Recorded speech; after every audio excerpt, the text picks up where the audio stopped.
Skeleton Crew is in trouble. I think a lot of us saw this coming. A lot of us knew this was going to happen based off the trailers and everything else and all the hype or lack thereof around the show in the general fandom. About a week ago, I put out a video saying that it wasn't going to matter whether or not Skeleton Crew was any good. Well, the show has dropped. The first 2 episodes are out, and most people are enjoying the show. But there's a major problem.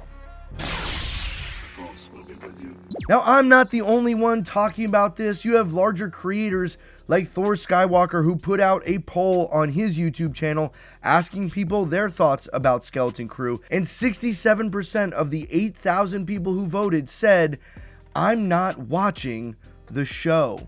Also, take a look at Star Wars Meg, another very popular Star Wars channel, and she put out a poll where 14% of the 7,000 votes are saying, "I don't care, I'm not interested." One of the top comments on Thor's poll said this: "3/4 of us aren't even watching. Disney has really done a number on this franchise." So what's going on? Are people actually watching this show, or is it just a percentage of a percentage? Is it a small amount of people, and really only the people watching it are the people that would have liked it anyway, therefore it gets high reviews? We're going to talk about all of that today on this video. As we get started, would you please hit that like button, and if you're new here, consider subscribing for more Star Wars news, reviews, and all kinds of content coming out on the channel. When we hop over to Comic Basics, they're talking about this. They say Skeleton Crew struggles to break the top 10 in the first week while the Acolyte shines. They're trying to put Skeleton Crew against the Acolyte and saying, hey, these aren't even close. More people watch the Acolyte. And based on what we've seen, the Nielsen ratings aren't out yet. They take about 4 weeks for us to see that, and that's a little bit more of a reliable source of these ratings because Disney doesn't give us any clue as to their actual ratings. Now, this information from Comics Basics is actually just coming from Variety, that people just take from others and make their own articles, and it's kind of weird. But Luminate is a little bit quicker on their information. You can see here the top 10 streaming originals on television, November 29th to December 5th, and you're seeing it's things like The Madness on Netflix, Landman on Paramount Plus, Netflix, Paramount, Netflix, Prime, Paramount, Netflix, Peacock. You can see all of the ones listed here. Now, all of these are not in their premiere episodes, all of them with the exception of The Latter Days. You can see right here, has no previously watched minutes, meaning this is the first time this show has been hit. I don't understand why it's not listed anything else.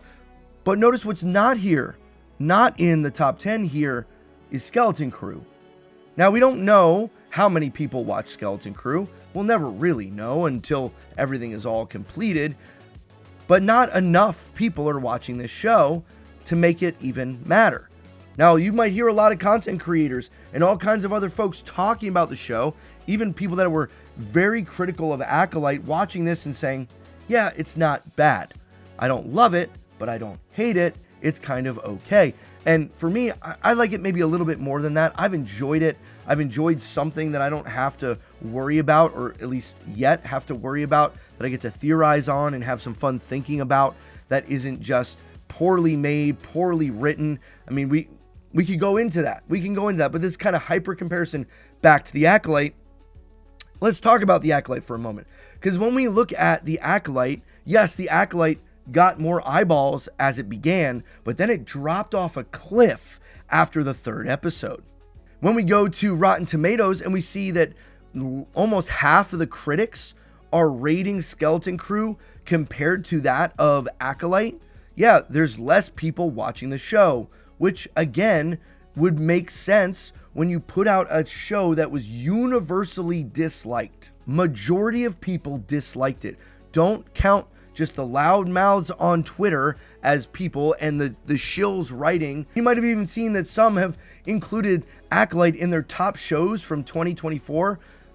Ridiculous. But when we're talking about how many people are actually watching this show, it's not many. And we predicted this. We knew this. We knew this was going to happen.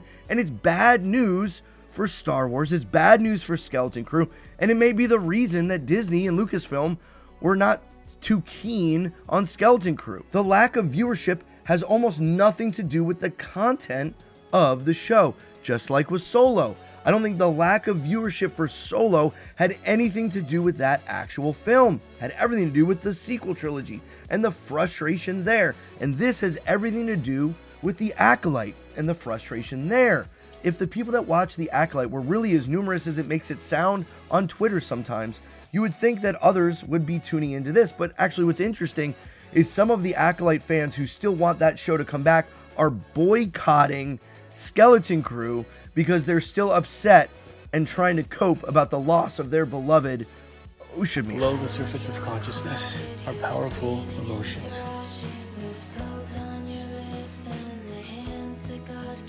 I want. Would you ever consider?